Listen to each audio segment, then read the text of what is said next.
Dans l'islam, la mort et l'au-delà sont des sujets essentiels qui façonnent notre compréhension de la vie après cette existence terrestre. Comprendre comment les âmes se rencontrent après la mort enrichit notre foi et nous prépare pour l'éternité. Avant de commencer cette vidéo, je vous invite à vous abonner à notre chaîne et d'activer la cloche de notification pour rester informé de nos prochaines publications sur la foi islamique. Merci et bonne vidéo. Avant de commencer, je voulais vous dire qu'il y a quelque chose de vraiment spécial à la fin de cette vidéo. Je vais partager comment les morts se rencontrent dans l'islam, que vous ne voudrez pas manquer. Alors, restez avec moi jusqu'à la fin pour découvrir cela. Si vous avez des questions ou des commentaires en cours de route, n'hésitez pas à les laisser en bas. J'adore avoir vos retours. Allons-y. Dans cette vidéo, nous explorons les croyances islamiques sur les rencontres des âmes décédées, les différents états de l'âme dans l'au-delà et ce que nous apprennent les textes sacrés à ce sujet. Restons ensemble pour découvrir ces enseignements fascinants. Concept de la mort dans l'islam. Dans l'islam, la mort est définie comme le passage de l'existence terrestre à une existence éternelle. Selon le Coran, la mort est une transition naturelle ordonnée par Allah. Chaque âme goûtera la mort. Coran 3185. Les hadiths du prophète Mohammed, paix soit sur lui, décrivent la mort comme une séparation temporaire de l'âme du corps, une phase préparatoire pour le jugement final. La mort est considérée comme un pont vers l'au-delà, marquant le début d'une nouvelle phase dans l'éternité. Après la mort, l'âme entre dans l'état de la tombe ou barzakh, où elle attend le jour du jugement. Dans la tombe, l'âme éprouve une première évaluation de ses actions, qui peut être agréable ou douloureuse selon ses deeds. Le jour du jugement, les âmes seront ressuscitées et jugées par Allah en fonction de leurs actes dans cette vie. Les justes seront récompensés par l'entrée au paradis, tandis que les injustes devront faire face aux conséquences de leurs actions. Ce cycle illustre la transition inévitable vers l'au-delà, nous rappelant la fragilité de notre vie terrestre et l'importance de préparer notre âme pour la vie après la mort. La période qui suit la mort, connue sous le nom de barzakh, est une phase intermédiaire entre la mort et le jour du jugement.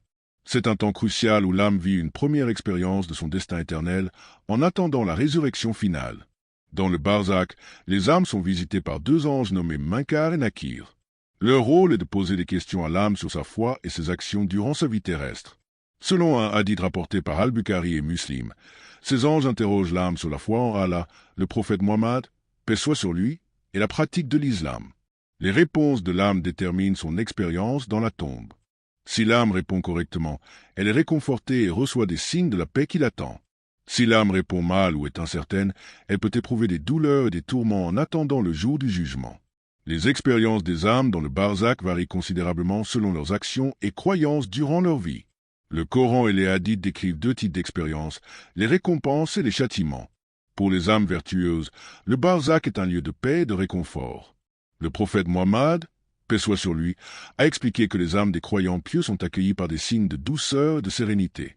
Le Coran mentionne que les âmes des croyants seront en repos et en paix, Coran 36 à 58, et qu'elles seront préparées pour le paradis.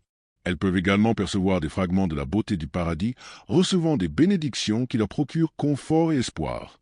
En revanche, les âmes des impies et des pécheurs font face à des tourments dans le barzakh. Les hadiths décrivent ces âmes comme étant soumises à des épreuves douloureuses où elles ressentent les conséquences de leurs actions mauvaises. Par exemple, le prophète Mohammed, paix soit sur lui, a décrit la tombe des impies comme un lieu de tourment où l'âme éprouve une partie de la douleur qui l'attend le jour du jugement. Le Coran mentionne que les pécheurs recevront une punition douloureuse, Coran 47 à 15, et que leur séjour dans la tombe est marqué par des souffrances préfigurant leur sort éternel. Le barzakh, ainsi, joue un rôle important en tant que lieu de transition et d'évaluation préliminaire. Il nous rappelle l'importance de mener une vie conforme aux enseignements islamiques et de se préparer spirituellement pour l'éternité. 3. Les rencontres d'aimés dans l'islam. Les rencontres entre les âmes des défunts sont un aspect intéressant et mystérieux de la vie après la mort. Ces croyances sont basées sur des enseignements coraniques et des hadiths qui décrivent comment les âmes interagissent dans l'au-delà et le barzakh. Description des croyances sur les rencontres entre l'aimé et des défunts. Les croyances islamiques sur les rencontres entre les âmes varient selon les traditions et les interprétations. Selon certaines traditions, les âmes des défunts peuvent se rencontrer et communiquer dans l'au-delà, bien que les détails spécifiques puissent varier. Un rencontre dans le barzakh. Certains hadiths suggèrent que les âmes des croyants peuvent se rencontrer dans le barzakh. Par exemple, il est rapporté que les âmes des martyrs et des personnes vertueuses peuvent se retrouver et échanger leurs expériences. Ces rencontres sont souvent décrites comme des moments de réconfort et de réjouissance pour les âmes vertueuses qui se retrouvent dans un état de paix et de sérénité. 2. Rencontres au jour du jugement. Au jour du jugement, toutes les âmes seront ressuscitées et se retrouveront pour être jugées. Ce jour-là, il est dit que les âmes des croyants et des non-croyants seront réunies pour faire face au jugement d'Allah. Les croyants auront la joie de se retrouver et de recevoir des récompenses, tandis que les non-croyants devront faire face aux conséquences de leurs actions. Interaction entre l'aimé des croyants et des non-croyants. Les interactions entre les âmes des croyants et des non-croyants sont influencées par leur état dans l'au-delà. Mais les croyants, après leur mort, expérimentent généralement la paix et le confort dans le barzakh. Les âmes des croyants peuvent se retrouver dans un état de sérénité et leurs rencontres sont souvent décrites comme étant empreintes de réconfort. Ils reçoivent des nouvelles les uns des autres avec joie et satisfaction, partageant les bénédictions qui leur sont accordées. 2. Mais des non-croyants, les âmes des non-croyants, en revanche, peuvent expérimenter des tourments dans le barzakh. Les rencontres entre ces âmes sont souvent décrites comme étant marquées par la douleur et le regret. Les hadiths parlent de la souffrance des âmes des non-croyants et de leur expérience difficile dans le barzakh, qui est un reflet de leur sort au jour du jugement. Témoignages et récits traditionnels sur ces rencontres. Les traditions islamiques contiennent plusieurs récits sur les rencontres des âmes. Un récit des prophètes. Certains récits rapportés des prophètes décrivent des interactions entre les âmes. Par exemple, le prophète Mohammed, paix soit sur lui, a mentionné que les âmes des martyrs se retrouvent dans le paradis et y expérimentent des bénédictions et des plaisirs. Les hadiths rapportent aussi que les âmes des croyants se retrouvent dans des jardins du paradis où elles se réjouissent ensemble. 2. Récit des compagnons. Les compagnons du prophète Mohammed, paix soit sur lui, ont aussi rapporté des expériences et des visions concernant les rencontres des âmes. Par exemple, certains récits indiquent que les compagnons ont eu des visions ou des rêves où ils ont vu des âmes de personnes décédées, échangeant des nouvelles ou offrant des conseils spirituels. 3. Expériences personnelles. Il existe aussi des témoignages personnels et des récits contemporains dans la tradition islamique où des individus ont rapporté des expériences spirituelles ou des visions de rencontres d'âmes. Ces témoignages, bien que personnels, sont souvent interprétés comme des signes de la vérité de ces croyances. Ces croyances et récits sur les rencontres des âmes offrent un aperçu fascinant de la manière dont l'islam envisage la vie après la mort. Ils soulignent l'importance de mener une vie juste et pieuse, tout en offrant des perspectives réconfortantes et profondes sur la nature de l'au-delà. 4. Le jour du jugement. Le jour du jugement, ou Yom al-Qiyamah en arabe, est un événement central dans la croyance islamique. Il marque la fin de l'existence terrestre et le début de la phase éternelle de l'au-delà, où chaque âme sera jugée par Allah selon ses actions. Explication du jour du jugement. Dans l'islam, le jour du jugement est décrit dans le Coran comme le moment où toute l'humanité sera ressuscitée et rassemblée pour être jugée. Selon le Coran, ce jour est un jour de grande horreur et de révélation. Le jour où les gens seront exposés et où il n'y aura pas d'ombre sauf celle d'Allah. Coran 75, 9, dit ce jour est précédé de signes majeurs tels que la destruction de l'univers, la résurrection des morts et la présentation des actions de chaque individu. Comment l'aimé se rassemble et se rencontre lors de ce jour 1. La résurrection à l'aube du jour du jugement. Allah ressuscitera toutes les âmes. Les corps seront réunis avec leurs âmes et chaque être humain sera ramené à la vie pour se tenir devant Allah. Le Coran déclare après la résurrection, les âmes seront rassemblées sur un terrain vaste et dénudé. Les hadiths décrivent ce rassemblement comme une scène où les gens se retrouvent dans un état de confusion et d'angoisse, attendant le jugement. Le prophète Mohammed, paix soit sur lui, a décrit que les âmes seront appelées pour faire face à leurs actions et ce rassemblement est une période où les âmes se rencontrent dans un contexte de dévoilement et de vérité. 3. Le jugement. Chaque âme sera alors jugée par Allah en fonction de ses actes. Les actions seront pesées sur une balance et chaque individu sera confronté à un livre détaillant ses actions. Le Coran dit le jugement est juste et précis, déterminant le sort final de chaque âme. Importance du jour du jugement dans le contexte des relations entre l'aimé. Le jour du jugement est crucial pour comprendre les relations entre les âmes car elles constituent le moment ultime de vérité et de justice. 1. Évaluation des actions. Les interactions entre les âmes seront révélées à ce jour. Les relations entre les croyants et les non-croyants, les justes et les injustes seront pleinement exposées. Les âmes des croyants seront réconfortées en recevant leur récompense, tandis que celles des non-croyants seront confrontées à leurs échecs. Ce jour est essentiel pour comprendre comment les actions terrestres affectent le sort éternel. 2. Rétribution et réconciliation. Le jour du jugement offre une opportunité de rétribution pour les injustices subies sur terre. Les âmes recevront la justice divine pour les injustices passées et les relations entre les âmes seront régulées selon les principes de justice et de miséricorde d'Allah. Les âmes qui ont souffert injustement seront récompensées et les coupables seront confrontés à leurs actions. 3. Éternité et récompense. Les âmes seront dirigées vers leur destinée éternelle, soit le paradis pour les justes, soit l'enfer pour les injustes. Cette répartition définit les relations entre les âmes dans l'éternité, marquant la fin de leur voyage terrestre et le début de leur sort éternel. Le paradis et l'enfer deviennent les lieux de rencontre ultimes pour les âmes selon leurs actes. Le jour du jugement est ainsi le point culminant où toutes les relations et actions prennent leur sens ultime. Il souligne l'importance de mener une vie juste et de cultiver des relations conformes aux enseignements islamiques pour se préparer à la vie éternelle. 5. Rituels funéraires et leur signification. Les rituels funéraires en islam jouent un rôle crucial dans le respect des défunts et la préservation des traditions religieuses.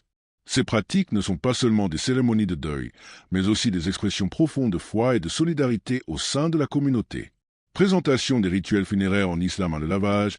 Le corps du défunt est lavé avec soin et respect, généralement par des membres de la famille ou des personnes qualifiées. Le lavage se fait en 3 étapes, d'abord avec de l'eau, puis avec de l'eau mélangée à des feuilles de siwak ou autres substances purificatrices, et enfin avec de l'eau parfumée. Ce rituel symbolise la purification de l'âme avant son entrée dans l'au-delà. Il est basé sur des hadiths du prophète Mohammed, paix soit sur lui, qui ont souligné l'importance de traiter le corps avec respect et dignité. 2. La prière funéraire. Salah al-Janaza. La prière funéraire est un acte collectif où les musulmans se rassemblent pour prier pour le défunt. Elle se compose de 4 takbir, dire Allahu Akbar, et inclut des supplications pour le pardon du défunt et des prières pour les vivants et la communauté. Cette prière est une expression de solidarité et de respect envers le défunt. Elle reflète la croyance en l'importance de la communauté dans le processus de deuil et de rédemption. 3.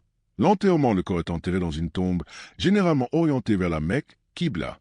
Il est conseillé d'enterrer le défunt dans la terre, de manière simple et humble, sans décoration excessive. La tombe est souvent accompagnée de prières et de rappels des vérités spirituelles.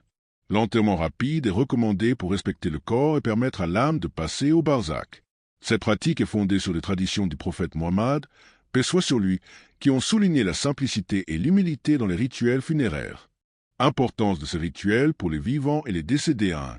Pour les vivants, respect et compassion. Les rituels funéraires offrent aux vivants une manière de montrer leur respect pour le défunt et de participer activement au processus de deuil.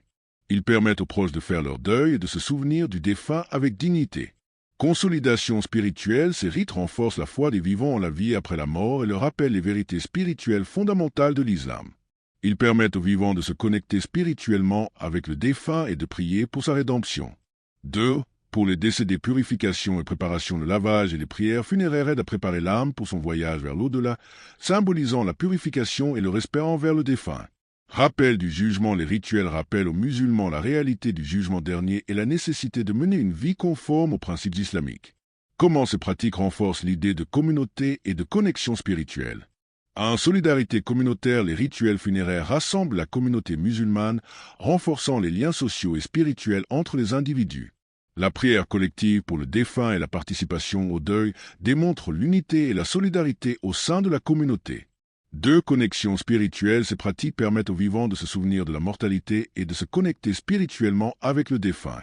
Les prières et les rites funéraires sont des occasions de renforcer la foi et de rappeler la dimension spirituelle de la vie et de la mort. 3. Transmission des valeurs. Les rituels funéraires servent aussi de moyen pour transmettre les valeurs islamiques aux générations futures en inculquant le respect de la tradition et le sens profond des rites funéraires. En résumé, les rituels funéraires en islam sont bien plus que des procédures de deuil. Ils sont des expressions profondes de foi, de respect et de solidarité. Ils reflètent l'importance de la communauté et la connexion spirituelle dans la gestion de la mort et du passage vers l'au-delà. 6. Les croyances culturelles associées. Les croyances islamiques concernant la mort et l'au-delà sont souvent influencées par des traditions culturelles locales, ce qui conduit à des variations dans la compréhension et les pratiques liées aux rencontres des morts. Ces influences culturelles peuvent enrichir ou modifier les pratiques traditionnelles en fonction des contextes locaux. Différences culturelles dans la compréhension des rencontres des morts. 1. Variations dans les interprétations. Dans certaines cultures musulmanes, la compréhension des rencontres des âmes peut être influencée par les traditions locales qui ajoutent des éléments spécifiques aux enseignements islamiques. Par exemple, dans certaines régions, il existe des croyances populaires sur les esprits des défunts revenant dans des rêves pour transmettre des messages ou des avertissements. Dans d'autres cultures, l'accent est mis sur le respect strict des rites funéraires sans ajout d'interprétation culturelle. Ces variations reflètent comment les croyances islamiques peuvent être intégrées dans des contextes culturels divers. 2. Influence des traditions locales. Dans certains pays arabes, comme en Égypte ou en Syrie, les traditions locales influencent la manière dont les gens comprennent les rencontres des âmes. Par exemple, les rêves où les défunts apparaissent peuvent être interprétés comme des signes ou des messages divins. Un concept qui s'harmonise avec les croyances islamiques tout en intégrant des éléments culturels locaux. En Asie du Sud-Est, comme en Indonésie et en Malaisie, Certaines communautés ajoutent des rites comme des cérémonies de commémoration où les familles se rassemblent pour honorer les défunts à des dates spécifiques, influencées par les traditions culturelles préexistantes. Influence des traditions locales sur les croyances islamiques. Intégration des croyances culturelles en Afrique de l'Ouest, des pratiques culturelles comme les cérémonies de deuil prolongé et les rituels de purification sont souvent intégrées dans les rites funéraires musulmans. Ces pratiques peuvent influencer la manière dont les croyances ou les rencontres des âmes sont perçues et vécues au quotidien. En Asie centrale, des traditions locales telles que les festivités après l'enterrement et les rites spécifiques en l'honneur des ancêtres peuvent coexister avec les pratiques islamiques traditionnelles. Ces éléments culturels enrichissent les rites funéraires et les perceptions de l'au-delà tout en respectant les principes islamiques. 2. Adaptation des pratiques dans les pays du Maghreb. Comme au Maroc et en Algérie, les traditions culturelles influencent la manière dont les communautés commémorent les défunts, souvent par des rassemblements familiaux et des lectures spécifiques du Coran. Ces pratiques reflètent un mélange des enseignements islamiques et des coutumes locales. En Turquie, des pratiques comme les cérémonies de commémoration au mausolée et les offrandes de nourriture aux visiteurs du cimetière montrent comment les traditions culturelles s'harmonisent avec les rites islamiques, influençant les croyances sur les interactions entre les vivants et les morts. Exemple de pratiques spécifiques dans différentes cultures musulmanes. Pratique au Moyen-Orient en Égypte, il est courant d'organiser des réunions de deuil, le Hadza, où la famille et les amis se rassemblent pendant plusieurs jours pour prier et se souvenir du défunt. Ces rassemblements incluent des récitations du Coran et des prières spéciales pour le défunt, enrichissant la pratique islamique traditionnelle avec des coutumes locales. 2. Pratiques en Asie du Sud-Est en Indonésie, des cérémonies de tahlilan sont souvent organisées où des récitations du Coran sont faites en l'honneur du défunt pendant une semaine après la mort, puis à des intervalles réguliers. Ces pratiques sont influencées par les traditions culturelles locales qui complètent les rites funéraires islamiques. 3. Pratiques en Afrique de l'Ouest au Sénégal, les funérailles peuvent inclure des chants et des danses traditionnelles qui célèbrent la vie du défunt. Ces éléments culturels sont intégrés dans les rites islamiques, ajoutant une dimension culturelle à la manière dont la communauté honore les morts. En résumé, les croyances culturelles influencent la manière dont les musulmans comprennent et pratiquent les rites funéraires et les rencontres des âmes. Ces influences créent une riche mosaïque de pratiques qui varient selon les contextes locaux tout en respectant les principes fondamentaux de l'islam. Cet impact émotionnel et psychologique, les croyances islamiques sur la mort et l'au-delà jouent un rôle significatif dans le processus de deuil, offrant un cadre pour comprendre et accepter la perte. Ces croyances apportent du réconfort et du soutien aux vivants en leur offrant des perspectives spirituelles et une communauté de soutien. Comment ces croyances aident les vivants à faire face à la perte? À une perspective spirituelle, les croyances islamiques enseignent que la mort est une transition vers une autre forme d'existence et que chaque âme est jugée selon ses actes. Cette perspective aide les vivants à voir la perte non pas comme une fin définitive, mais comme un passage vers l'au-delà, où les défunts reçoivent leur juste rétribution. Cette vision peut alléger la douleur en offrant un sens profond à la mort. 2. Rituels de deuil. Les rituels funéraires, tels que le lavage du corps, la prière funéraire et l'enterrement, permettent aux proches de montrer leur respect et leur amour pour le défunt, facilitant ainsi l'expression du chagrin et la séparation émotionnelle. Ces rituels apportent un cadre structuré pour le deuil, offrant aux vivants un moyen formel de dire adieu. 3. Communauté de soutien. Les pratiques islamiques encouragent la communauté à se rassembler pour soutenir les familles endeuillées, ce qui offre un soutien émotionnel et social crucial. Le fait de partager le deuil avec d'autres membres de la communauté renforce le sentiment d'unité et de solidarité. Le rôle de la foi dans le processus de deuil. 1. Réconfort spirituel. La foi en la miséricorde et la justice d'Allah aide les vivants à trouver du réconfort dans la croyance que leurs proches décédés sont entre de bonnes mains. Cette foi réduit l'anxiété et le désespoir en offrant l'assurance que chaque événement a un but divin. 2. Acceptation et patience. Les enseignements islamiques encouragent la patience, sabre et la prière pendant le deuil.